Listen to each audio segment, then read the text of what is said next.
Hi, this is Ellie in Camp, and welcome to the Thought Process audio newsletter.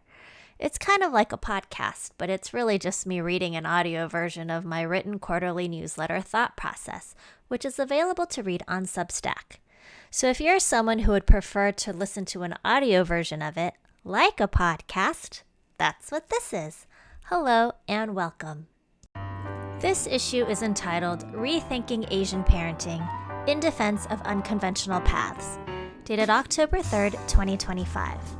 In this issue are the sections Rethinking Asian Parenting in Defense of Unconventional Paths, A Morning with the California Rapid Response Network, and Friends and Lovers, Media Recs for a Relationship Redux. Rethinking Asian Parenting in Defense of Unconventional Paths. With the arrival of fall and the school year back in full swing, I've been thinking a lot about a particular group of Asian Americans. After my book came out last year, I had the chance to partake in many different conversations among concerned Asian Americans about issues facing our community. I began to notice that no matter where I was, there seemed to be one group of people everyone wanted to complain about, but very few wanted to address: Asian parents. For most of my life, Asian parents, in my mind, were usually the first-generation immigrants of my parents' generation.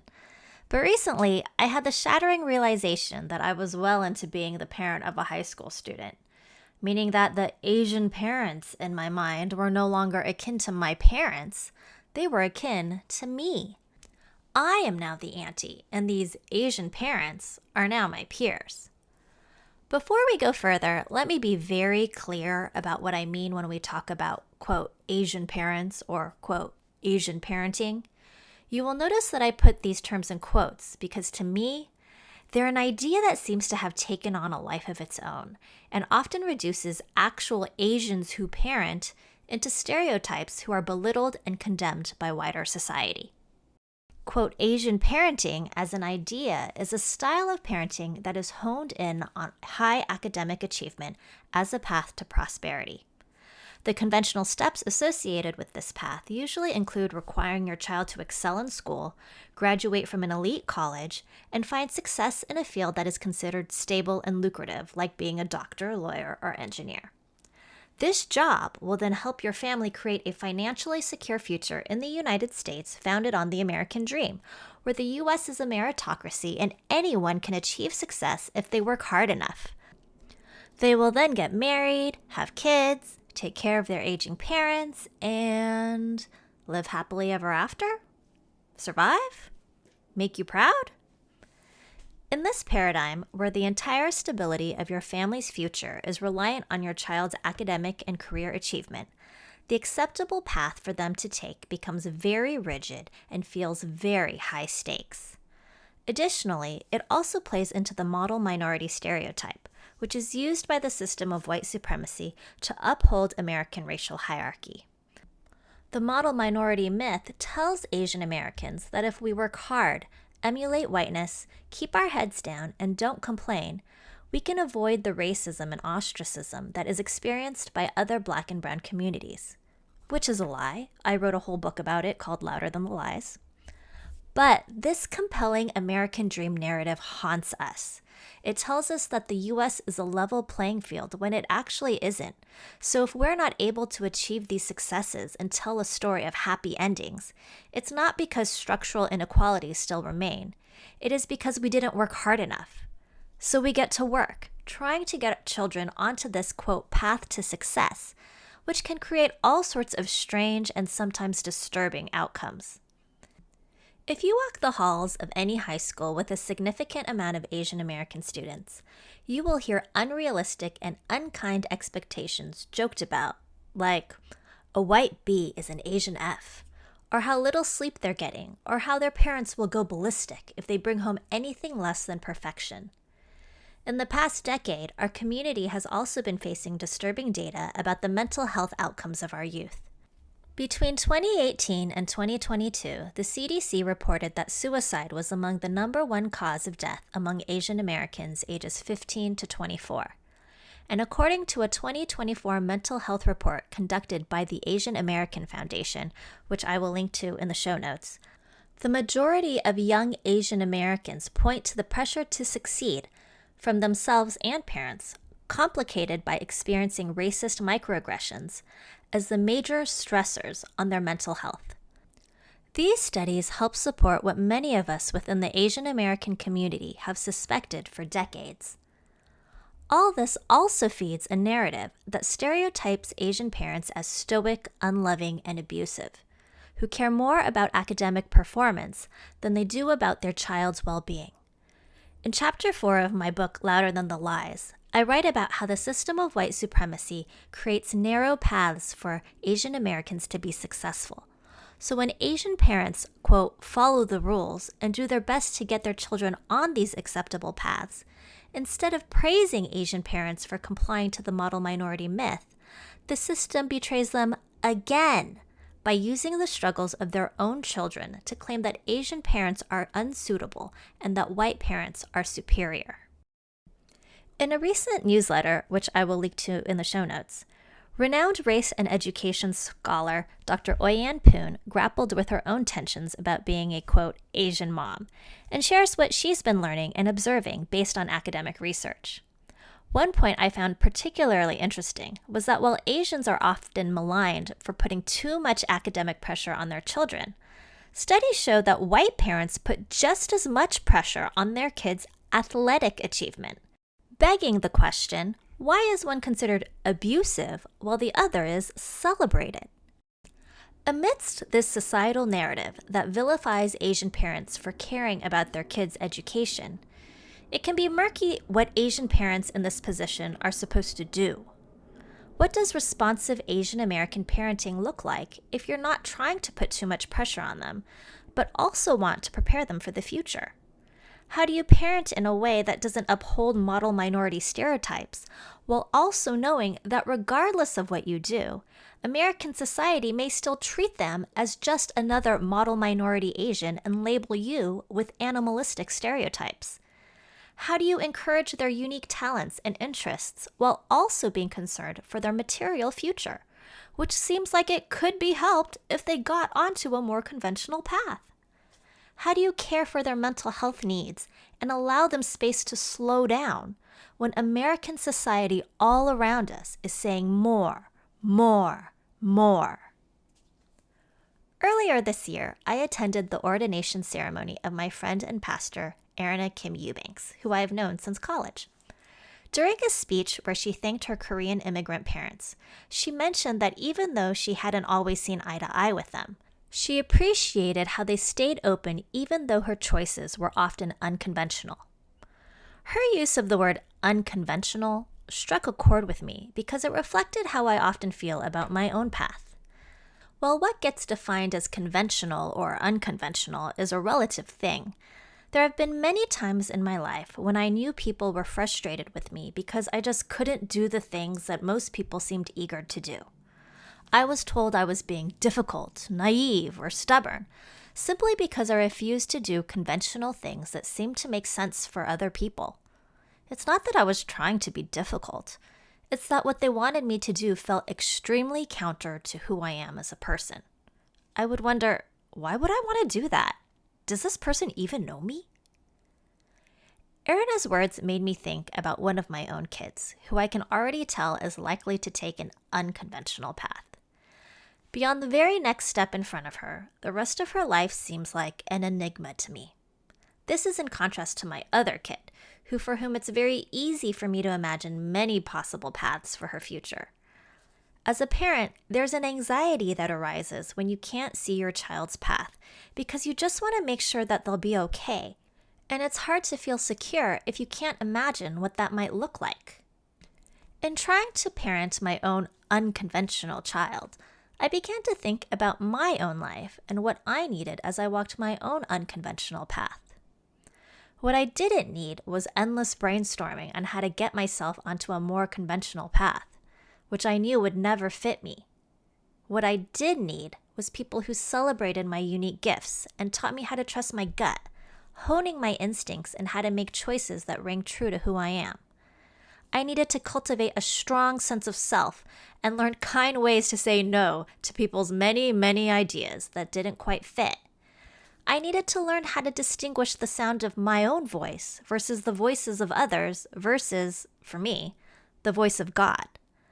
I needed to know how to spot a trustworthy companion, how to be a trustworthy companion, and how to resolve conflict in productive ways.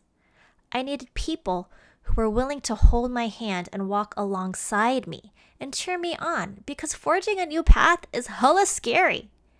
I needed reminders that I was capable, that people believed in me, that they had my back, that I was not alone.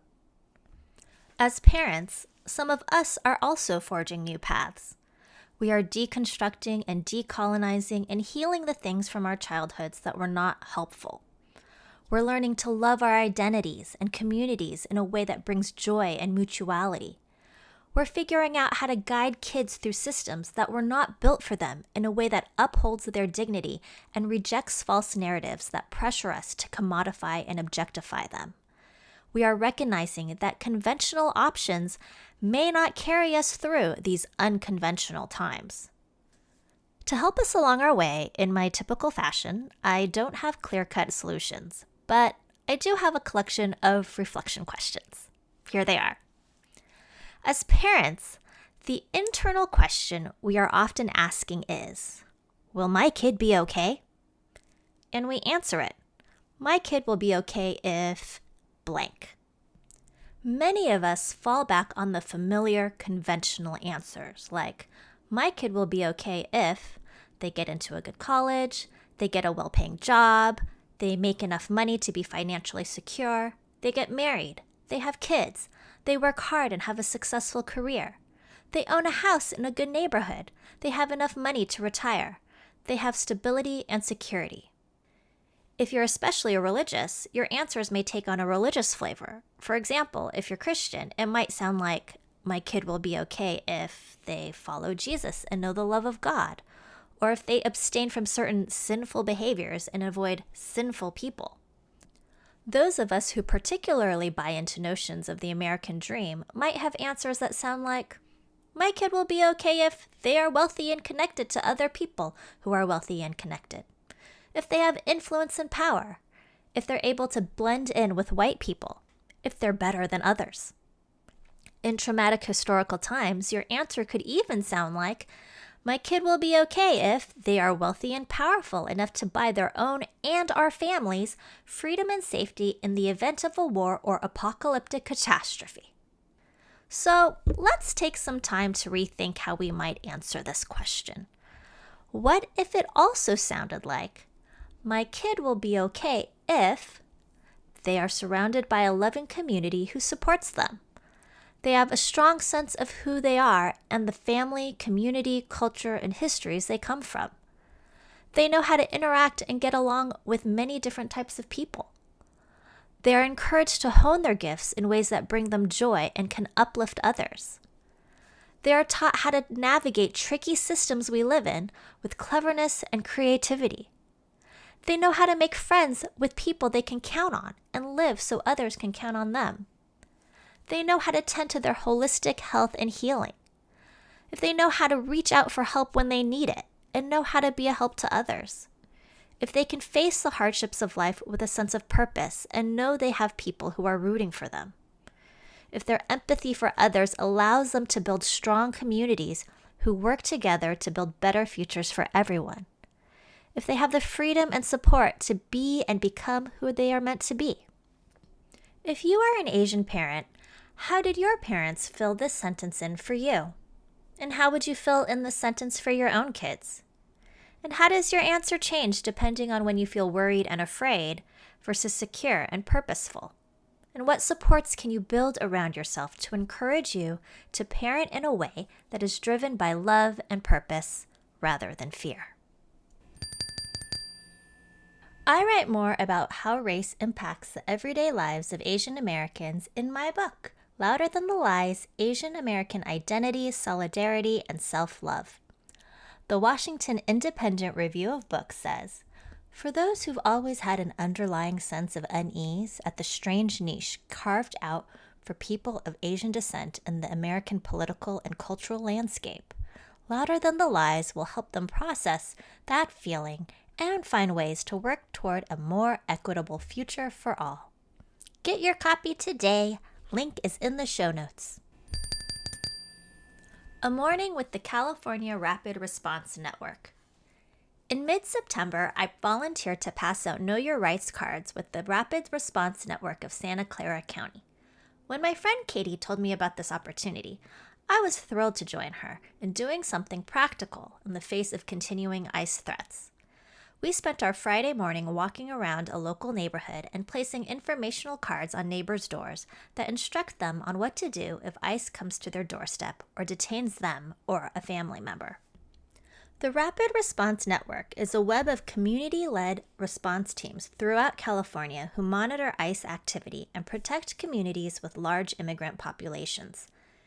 If you think you spot ICE activity in your neighborhood, you can call your local Rapid Response Network hotline number, and they will send a trained observer to verify if what is happening is indeed ICE activity, as well as conduct legal observation and documentation, which can later be used to support the community member's immigration case if they are detained. Anyone can call this hotline, whether you're a concerned neighbor, loved one, or being targeted yourself. I saved my local hotline number in my phone contacts to have it on hand, just in case.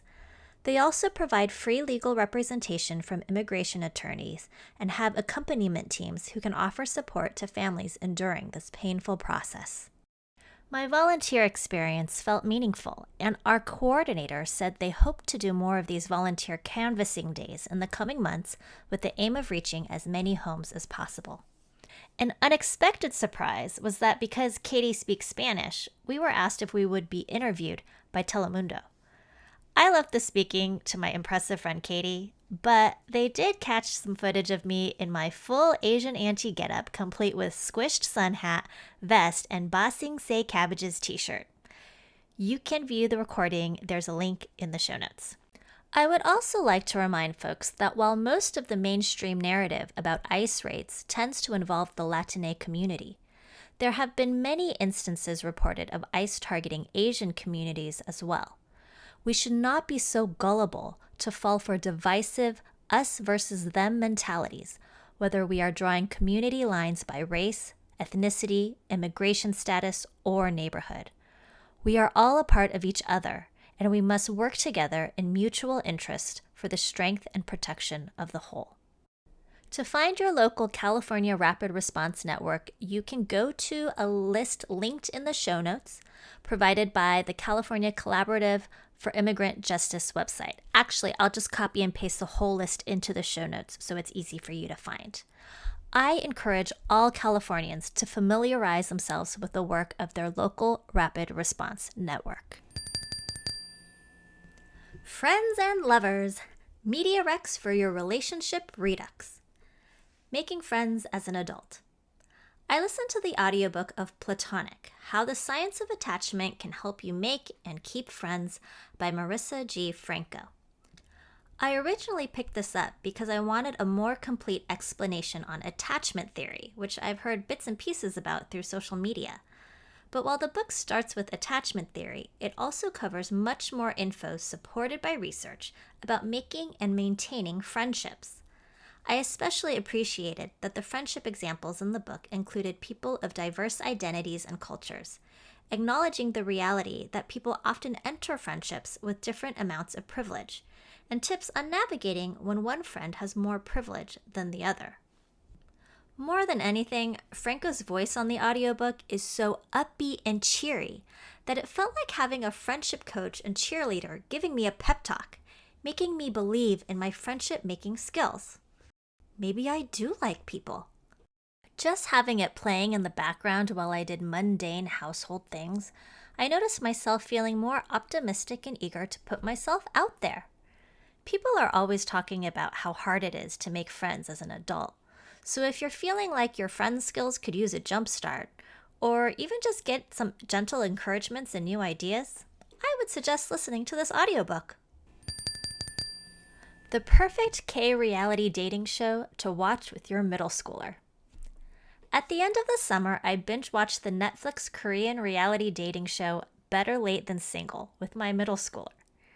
The premise is that they take a group of what they call eternal singles, or people in their mid-20s to early 30s who have never been in a romantic relationship, and they give them makeovers and dating coaches and watch them as they attempt to find their first loves. After watching too many reality dating shows full of smooth and sexy singles, watching these earnest and awkward late bloomers stumble along as they date for the first time was so heartwarming. It took me back to the cringeworthy, nostalgic feelings of adolescence, and I couldn't help but root for their success. It was also a fantastic springboard for talking with my middle schooler about 1. How it's normal to be awkward and embarrassed when it comes to love. Real life isn't a scripted show. We're all stumbling along. Everyone deserves some grace. 2. While getting a makeover can help, there's a lot that it can't help. Internal work is what makes the biggest difference. 3. Even when you have the best intentions, there is so much room for miscommunication. Apologizing and learning from your mistakes go a long way. 4. Dealing with romantic rejection is often very painful. And still, there are so many other opportunities out there. Try not to be down on yourself or too easily discouraged. People are rooting for you. 5. If you don't like someone back, it's important not to lead people on or give them false hope. Even if their feelings are hurt, being strung along hurts more and makes people feel humiliated.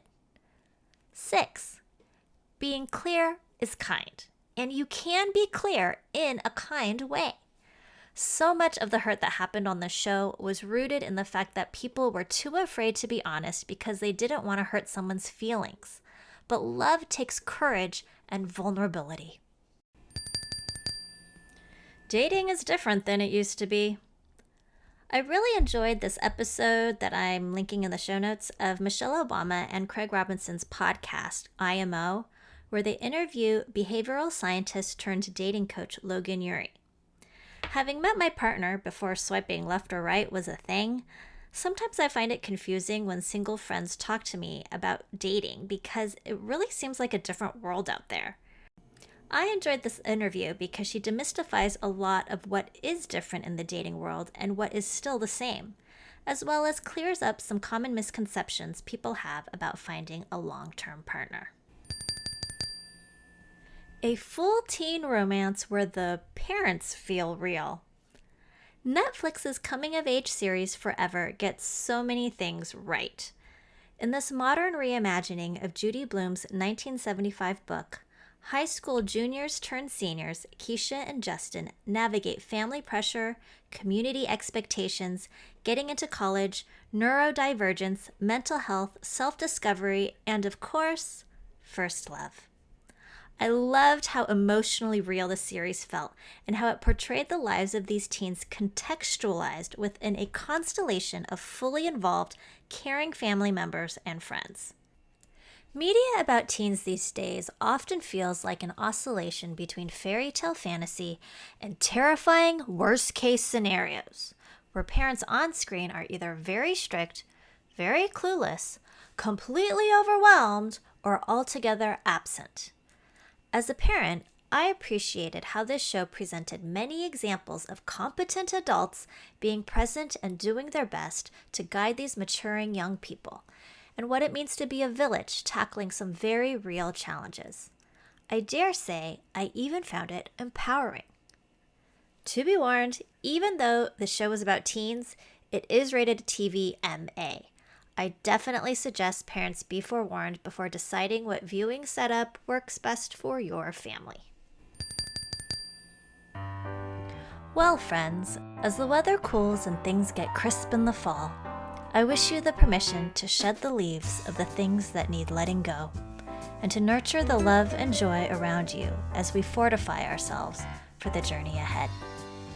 This is Ellie Yang Camp, and I am the author of Louder Than the Lies, Asian American Identity, Solidarity, and Self-Love, a book that demystifies Asian American racial identity and the confusion of being stuck in the middle of the black-white binary. More info is at the link in the show notes. If you'd like to read a print version of this newsletter, you can do so on Substack. There's also a link in the show notes. And if you liked this audio newsletter, you can like or subscribe here. Till next time, bye!